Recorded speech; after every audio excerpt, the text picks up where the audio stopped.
Hi students, ഇന്ന് നമ്മൾ ആദ്യം പഠിക്കാൻ പോകുന്ന ടോപ്പിക്ക് കൺസർവേറ്റീവ് ഫോഴ്സും നോൺ കൺസർവേറ്റീവ് ഫോഴ്സുമാണ്. ഫിസിക്സിലെ പല ഫിനോമിനകളും നമ്മൾ എക്സ്പ്ലെയിൻ ചെയ്യുമ്പോൾ conservative force, non conservative force ഇങ്ങനെയൊക്കെ പറയും. ഇതെന്താണെന്ന് കൃത്യമായിട്ട് മനസ്സിലാവണം. എന്താണ് കൺസർവേറ്റീവ് ഫോഴ്സ്? കൺസേർവ്ഡ് എന്ന് പറഞ്ഞാൽ അറിയാലോ, അതിന് മീനിങ് അറിയാം. അപ്പോൾ കൺസർവേറ്റീവ് ഫോഴ്സ് എന്ന് പറഞ്ഞാൽ എന്താണ്? ഇത്രയേ ഉള്ളൂ. അത് A force is said to be conservative if work done by the force in moving a body is independent of the path traversed by the body. എന്താണ്? ഒരു ഫോഴ്സ് കൺസർവേറ്റീവ് ആവുന്ന എപ്പോഴാണ്? ഒരു ബോഡിയെ മൂവ് ചെയ്യാൻ ഒരു ഫോഴ്സ് വർക്ക് ചെയ്യുമ്പോൾ, ഒരു ബോഡിയെ move ചെയ്യാൻ ഒരു ഫോഴ്സ് വർക്ക് ചെയ്യുന്നു. ഒരു ബോഡി അവിടെ ഇരിക്കുകയാണ്, അതിനെ മൂവ് ചെയ്യാൻ ഒരു ഫോഴ്സ് വർക്ക് ചെയ്യുകയാണ്. ആ വർക്ക് എന്ന് പറയുന്നത് എന്താണ്? Independent of the path traversed. അത് ട്രാവൽ ചെയ്ത പാത്തുമായിട്ട് യാതൊരു ഡിപ്പെൻഡൻസും ഇല്ല. ഏത് പാത്തിലൂടെ പോയി എന്നുള്ളത് നമ്മൾ നോക്കേണ്ടതേയില്ല. ഏത് പാത്തിലൂടെ പോയാലും ഒരു കാര്യവുമില്ല. അത് depends only on the initial and final positions. ആദ്യ സ്ഥാനവും അവസാന സ്ഥാനവും, ആദ്യ പൊസിഷനും ലാസ്റ്റ് പൊസിഷനും തമ്മിൽ മാത്രമേ അതിന് റിലേഷനുള്ളൂ. ഇതാണ് കൺസർവേറ്റീവ് ഫോഴ്സ് എന്ന് പറയുന്നത്. അപ്പോൾ എന്താണ്? ഒരു ബോഡിയെ മൂവ് ചെയ്യാൻ ഒരു ഫോഴ്സ് വർക്ക് ചെയ്യുകയാണെങ്കിൽ ആ ഫോഴ്സ് എന്ന് പറയുന്നത് കൺസർവേറ്റീവ് ആവുന്ന എപ്പോഴാണ്? കൺസർവേറ്റീവ് ആവണമെങ്കിൽ അത് ട്രാവൽ ചെയ്ത പാത്തുമായിട്ട് അതിന് ഡിപ്പെൻഡ് ചെയ്തിരിക്കരുത്. പിന്നെയോ ഇനീഷ്യലും ഫൈനലും പൊസിഷനും മാത്രമേ അതിന് ഡിപ്പെൻഡൻസ് ഉള്ളൂ. എങ്കിൽ ആ ഫോഴ്സ് കൺസർവേറ്റീവ് ആണെന്ന് പറയാം. ഗ്രാവിറ്റേഷണൽ ഫോഴ്സ്, നമുക്കറിയാം ഗ്രാവിറ്റേഷണൽ ഫോഴ്സ് കൺസർവേറ്റീവ് ആണ്. ഗ്രാവിറ്റേഷണൽ ഫോഴ്സ് കൺസർവേറ്റീവ് ആണ്. ഞാനത് പ്രൂവ് ചെയ്ത് തരാം. ഇപ്പോൾ എ എന്ന് പറയുന്ന ഒരു പൊസിഷനിൽ നിന്ന് ബി എന്ന് പറയുന്ന ഒരു പൊസിഷനിലോട്ട് നമ്മൾ ഒരു ബോഡിയെ ലിഫ്റ്റ് ചെയ്യുകയാണ്. എച്ച് ഹൈറ്റിൽ ഒരു ബോഡിയെ ലിഫ്റ്റ് ചെയ്യുകയാണ്. അപ്പോൾ നമുക്കറിയാം വർക്ക് ഡൺ എന്ന് പറയുന്നത്, അല്ലെ, work done by force. Work done എന്ന് പറയുന്നത് mg ഫോഴ്സ് എന്ന് പറയുന്നത് ഇതിന് വെയിറ്റിന് ഈക്വൽ ആയിട്ടുള്ള ഫോഴ്സ് ആണ് നമ്മൾ അപ്ലൈ ചെയ്യുന്നത്. Force into distance, that is height. mgh ആണ് വർക്ക് ഡൺ എന്ന് പറയുന്നത്. ഇനി ഇതേ ബോഡി തന്നെ നമുക്കിങ്ങനെ നോക്കാം. ഇതേ ബോഡി തന്നെ ശ്രദ്ധിച്ചിരിക്കുക. ഇതേ ബോഡി തന്നെ സിയിലിരിക്കുകയാണ്. അപ്പോൾ സെയിം പൊസിഷനിൽ തന്നെയാണ് ഇരിക്കുന്നത്. ഈ ഡിസ്റ്റൻസ്, ഈ ഹൊറിസോണ്ടൽ ഡിസ്റ്റൻസ് നമ്മൾ നോക്കണ്ട, സെയിം സ്ഥലത്ത് തന്നെയാണ്. ഇതിൻ്റെ ഹൈറ്റ് വെച്ച് നോക്കുമ്പോൾ സെയിം ഹൈറ്റിലാണ് സി ഇരിക്കുന്നത്. സിയിലിരിക്കുന്ന ഒരു വസ്തു ഒരു ഇൻക്ലൈൻഡ് പ്ലെയിനിലൂടെ ഇതേ ഹൈറ്റിൽ തന്നെ നമ്മൾ കൊണ്ടുപോയി. ഇതേ ഹൈറ്റ്, സെയിം ഹൈറ്റിൽ കൊണ്ടുപോയി. തീറ്റയാണ് ആംഗിൾ. സെയിം ഹൈറ്റിൽ കൊണ്ടുപോയി. ഇതിനെ എല്ലെന്ന് പറയാം. വേണമെങ്കിൽ ഞാൻ സൈൻ തീറ്റ എന്താണെന്ന് ഇപ്പോഴേ എഴുതിയേക്കാം. സൈൻ തീറ്റ എന്ന് പറയുന്നത് opposite side by hypotenuse. H by എല്ലാണ് സൈൻ തീറ്റ എന്ന് പറയുന്നത്. അപ്പോൾ എച്ച് ഈക്വൽസ് എൽ സൈൻ തീറ്റയാണ്. അത് ഓൾറെഡി ഞാൻ ഇപ്പോൾ തന്നെ പറഞ്ഞിരിക്കുന്നു. ഓക്കെ, ഇനി നമുക്ക് ഇവിടെ വർക്ക് ഡൺ ചെയ്യാം. ഈ ഡൗൺവേർഡ് ഫോഴ്സ് എത്രയാണോ അതുപോലെയുള്ള ഫോഴ്സല്ലേ നമ്മൾ അവിടെ ചെയ്യേണ്ടത്. അപ്പോൾ downward force on the mass,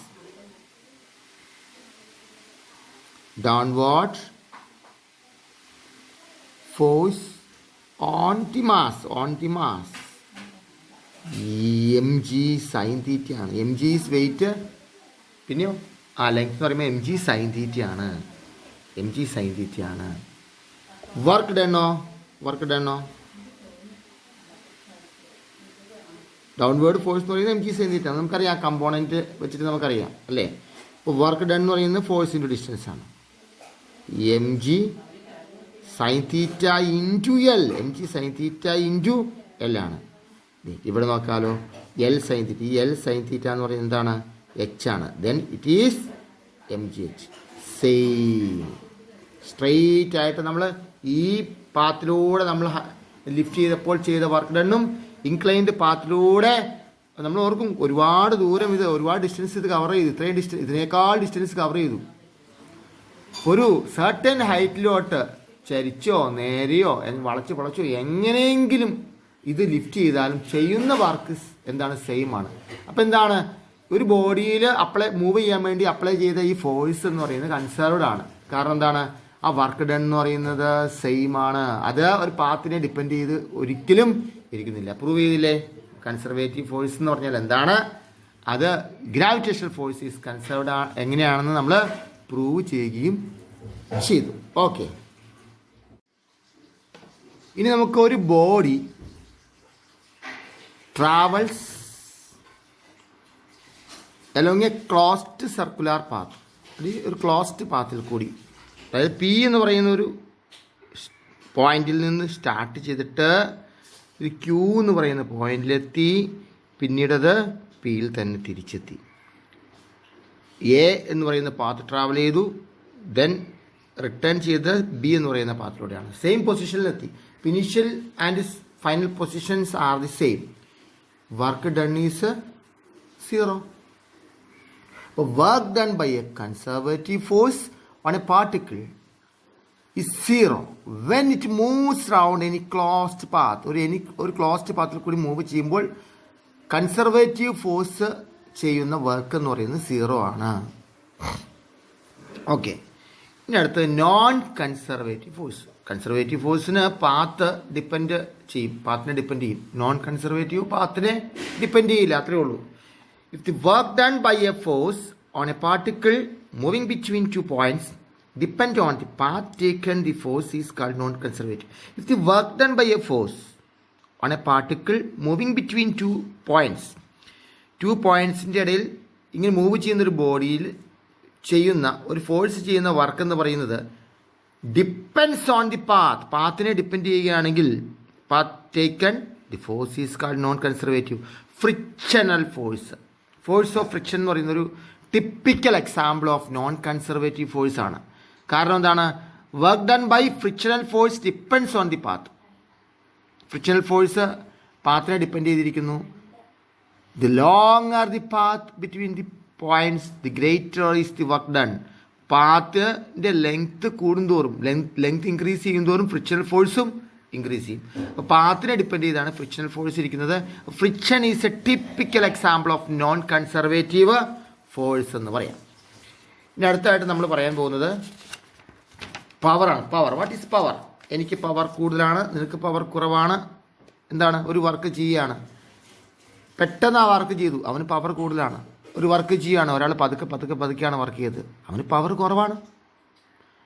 അപ്പോൾ പവർ എന്ന് പറയുന്നത് വർക്കും ടൈമും ആയിട്ട് റിലേറ്റ് ചെയ്തിരിക്കും. Power is the time rate at which the work is done. Power is the time rate at which the work is done. ഏത് റേറ്റിലാണോ വർക്ക് ചെയ്യുന്നത് അതിനാണ് പവർ എന്ന് പറയുന്നത്. Power is the time rate at which the work is done. Time 1 ആണെങ്കിൽ power is W. ഇപ്പോൾ unit ചെയ്തു, it is the work done in unit time. Unit time അല്ലേ? Unit time എന്ന് പറയുന്നത് ടൈം 1 ആണ്. 1 സെക്കൻഡോ 1 അവറോ എന്താവാം, 1 മിനിറ്റോ ആവാം. യൂണിറ്റ് ടൈമിൽ ചെയ്യുന്ന വർക്ക് എന്താണ്? Is power. Power is the work done in unit time എന്നും പറയാം. Power is the time rate at which the work is done എന്നും പറയാം. എന്തായാലും P equals work by time ആണ്, W/T ആണ്. പവറിൻ്റെ യൂണിറ്റ് എന്താണ്? Unit of power. What is the unit of power? Work ഉണ്ട്, ടൈം ഉണ്ട്. വർക്ക് എന്ന് പറയുമ്പോൾ ജൂളാണ് അല്ലേ? Work is joule, time is second, joule per second. Joule per സെക്കൻഡിനാണ് നമ്മൾ വാട്ട് എന്ന് പറയുന്നത്, what. What is A what? When work is done at the rate of,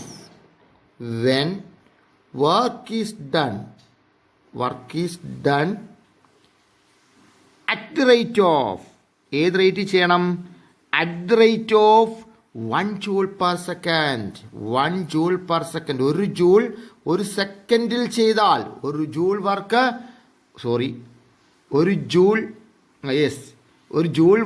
ഒരു സെക്കൻഡിൽ ചെയ്താൽ എന്താണ്? ഒരു ജൂൾ വർക്ക് ഒരു സെക്കൻഡിൽ ചെയ്താൽ 1 വാട്ട് പവർ എന്ന് പറയാം അല്ലേ? when work is done at the rate of 1 joule per second, the power is said to be 1 watt. അപ്പോൾ 1 വാട്ട് പവർ ചെയ്തു എന്ന് പറഞ്ഞാൽ നമ്മൾ എന്താണ് അതുകൊണ്ട് മീൻ ചെയ്യുന്നത്? 1 ജൂൾ വർക്ക് 1 സെക്കൻഡിൽ ചെയ്തു. 2 സെക്കൻഡിൽ 1 ജൂൾ വർക്ക് ചെയ്യുമ്പോൾ എന്താണ്? പവർ 2 ആവും. ആണോ? അതോ ഹാഫ് ആവോ? ഹാഫ് ആവും. ഓർത്തിരിക്കണം കേട്ടോ.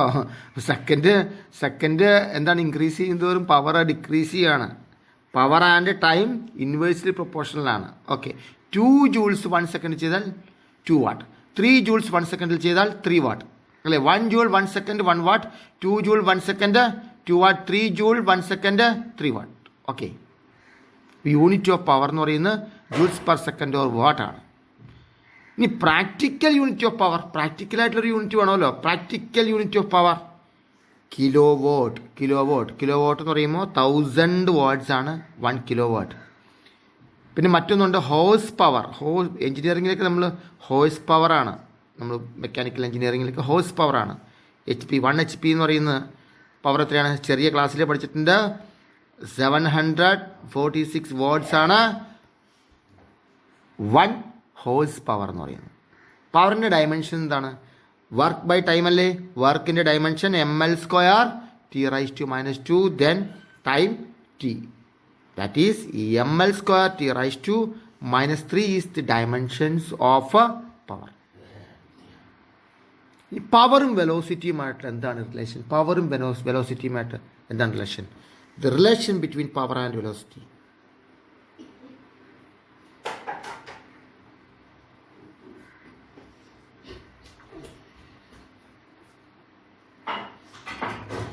നല്ല പവറുള്ള സാധനം നല്ല വെലോസിറ്റി പോവും അല്ലേ?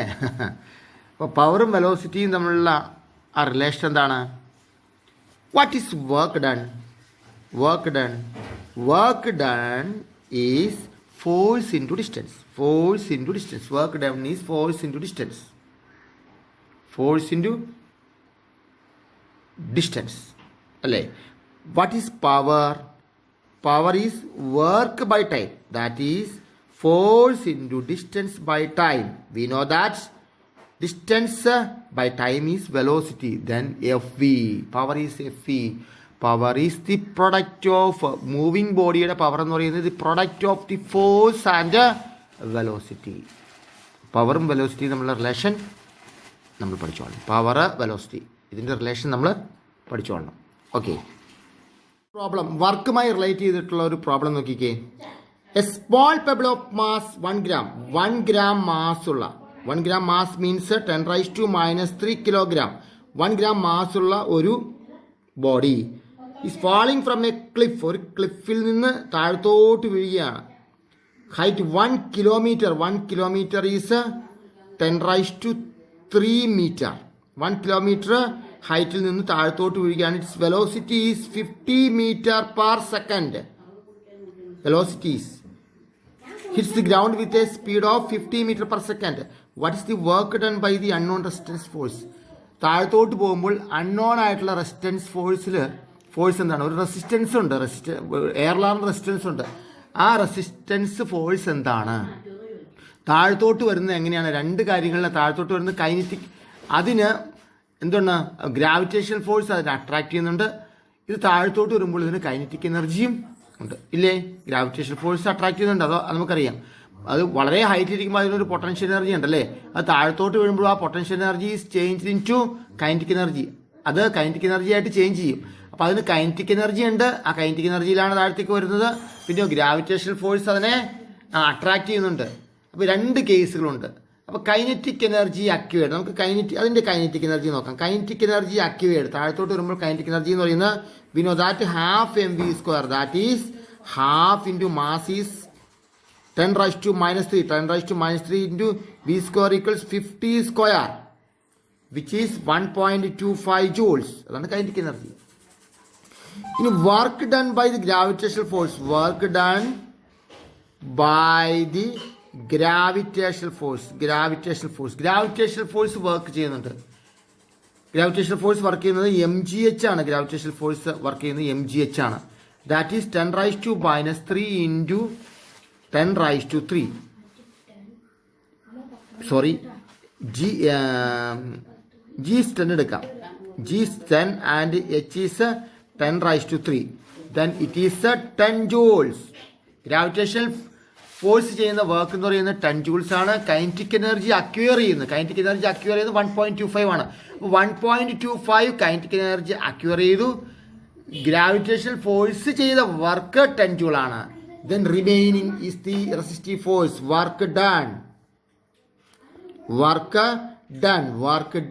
by resistive force ചെയ്യുന്ന വർക്ക് എന്താണ്? അക്യൂർ ചെയ്ത കൈനറ്റിക് എനർജി ഉണ്ട്. അതിനകത്ത് 10 എന്ന് പറയുന്നത് എങ്ങോട്ട് പോയി? ഗ്രാവിറ്റേഷണൽ ഫോഴ്സിന് വേണ്ടിയുള്ള വർക്കിന് വേണ്ടി പോയി. The remaining is -8.75 joules. Work done is -8.75 joule is the work done. അതാണ് അതിൻ്റെ ആൻസർ എന്ന് പറയുന്നത്. ഓക്കെ, പവറുമായി റിലേറ്റ് ചെയ്ത മറ്റൊരു ക്വസ്റ്റ്യൻ. പവർ വർക്കുമായിട്ട് റിലേറ്റ് ചെയ്ത ക്വസ്റ്റ്യൻ ആണ് കുറച്ച് മുമ്പ് ചെയ്തത്. വർക്കുമായിട്ട് മാത്രം റിലേറ്റ് ചെയ്തത്. ഇനി പവറുമായിട്ട് റിലേറ്റ് ചെയ്ത ക്വസ്റ്റ്യൻ. പവർ എപ്പോഴും ഓർത്തണം. What is power? Power is work by time. Okay, a pump on the ground floor of a building can pump up water to fill a tank of volume 30 meter cube in 15 minutes. 15 minutes 30 meter cube volume water, A tank of volume. ഒരു ടാങ്കിൻ്റെ volume 30 meter cube ആണ്. അത് 50 മീറ്ററിൽ അത് full ആക്കാൻ പറ്റും ഒരു പമ്പിന്. If the tank is 40 meter above the ground, tank 40 meter above the ഗ്രൗണ്ടിനേക്കാൾ 40 meter എബോവ് ആണ് ഇരിക്കുന്നത്. And the efficiency of the pump is 30%. 30% efficiency ഉള്ളൂ. അതിനൊരു പവർ ഉണ്ടെങ്കിൽ ആ പവറിൻ്റെ 30% ആണ് നമുക്ക് കിട്ടുകയുള്ളൂ. How much electric power is consumed? Easy ആയിട്ട് ചെയ്യാം. ഒരു സർട്ടൻ മാസ് അല്ലേ മുകളിലോട്ട് കൊണ്ടുപോകേണ്ടത്? വാട്ടറാണ് മുകളിലേക്ക് കൊണ്ടുപോകേണ്ടത്. ആ മുകളിലേക്ക് കൊണ്ടുപോകേണ്ട വാട്ടറിൻ്റെ മാസ് നമുക്കറിയണ്ടേ? അപ്പോൾ മാസ് ഓഫ് വാട്ടർ എത്ര ക്യൂബിക് മീറ്റർ എന്ന് തന്നിട്ടുണ്ട്. പക്ഷേ മാസ് ഓഫ് വാട്ടർ തന്നിട്ടില്ല. മാസ് എന്ന് പറയുന്നത് വോളിയമാണ് തന്നിരിക്കുന്നത്. വോളിയം ഇൻറ്റു ഡെൻസിറ്റി ആണ്. അപ്പോൾ 30 ക്യൂബിക് മീറ്റർ എന്ന് പറയുമ്പോൾ നമുക്ക് എന്തെന്ന് എഴുതാം? 30 ഇൻറ്റു 1000 കൊണ്ട് മൾട്ടിപ്ലൈ ചെയ്താൽ മതി. ദാറ്റ് കിലോഗ്രാം ആക്കാൻ വാട്ടറിനെ കിലോഗ്രാം. ഇത്രയുമാണ് മാസ്. ഈ പവർ കൺസ്യൂം ചെയ്യുന്ന എത്രയായിരിക്കും? വർക്ക് ബൈ ടൈം ആണ്, mgh ബൈ ടൈം ആണ്. That is 30,000 into 9.8 into G തന്നിട്ടില്ലെങ്കിൽ 9.8 എടുത്തോളണം. 9.8 ഇൻറ്റു 40 മീറ്റർ ഹൈറ്റിലോട്ടാണ് ഇത് ലിഫ്റ്റ് ചെയ്യുന്നത്. Then 15 minutes means 15 into 60 seconds. Okay, that is 1.31 into 10 raised to 4 watts. It's the power. പക്ഷെ ഇത്രയും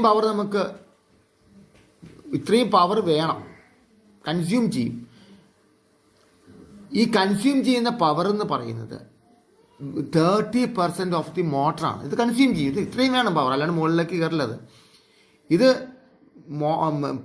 പവറിൻ്റെ എഫിഷ്യൻസിയുടെ 30% ആണ്. This is 30% of the actual power. This is 30% of the actual of the motor or engine. ഈ എൻജിൻ്റെ 30% പവറാണിത്. ഇത്രയും പവറാണെങ്കിൽ അത് മുകളിൽ കയറുള്ളൂ.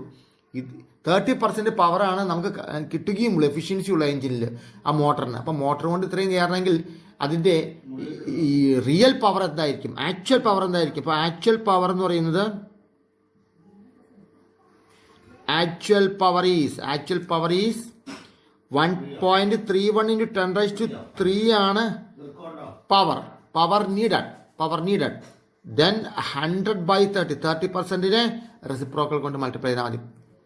That is 4.37 into 10 raised to 4 watts ഉള്ള ഒരു മോട്ടറാണ്. Kilo വാട്ടിൽ പറഞ്ഞാൽ 43.7 കിലോ വാട്ടുള്ളൊരു മോട്ടറാണ്. ആ മോട്ടർ വെച്ചാൽ മാത്രമേ 4.37 into 10 raised to 4 watts ഉള്ള ഒരു മോട്ടർ നമ്മൾ യൂസ് ചെയ്താൽ മാത്രമേ 30% എഫിഷ്യൻസി ഉണ്ടെങ്കിൽ 1.31 പവർ കിട്ടുകയുള്ളൂ. മോട്ടറിൻ്റെ എഫിഷ്യൻസി 4.37 വാട്ട് 43.7 കിലോ വാട്ടറൊക്കെ ആണെങ്കിലും ഒരു കാര്യവുമില്ല. അല്ലെങ്കിൽ 4.37 into 10 raised to 4 വാട്ട്സ് ആണെങ്കിലും ഒരു കാര്യമില്ല. ആ മോട്ടർ നമ്മൾ യൂസ് ചെയ്താൽ അതിൻ്റെ 30% ആയ 1.31 ഇൻറ്റു 10⁴ വേർഡ്സ് മാത്രമേ നമുക്ക് കിട്ടുകയുള്ളൂ. വളരെ നല്ലൊരു ക്വസ്റ്റ്യനാണ്, വളരെ ഇമ്പോർട്ടൻ്റ് ആയിട്ടുള്ളൊരു ക്വസ്റ്റ്യനുമാണ്. ഓക്കെ.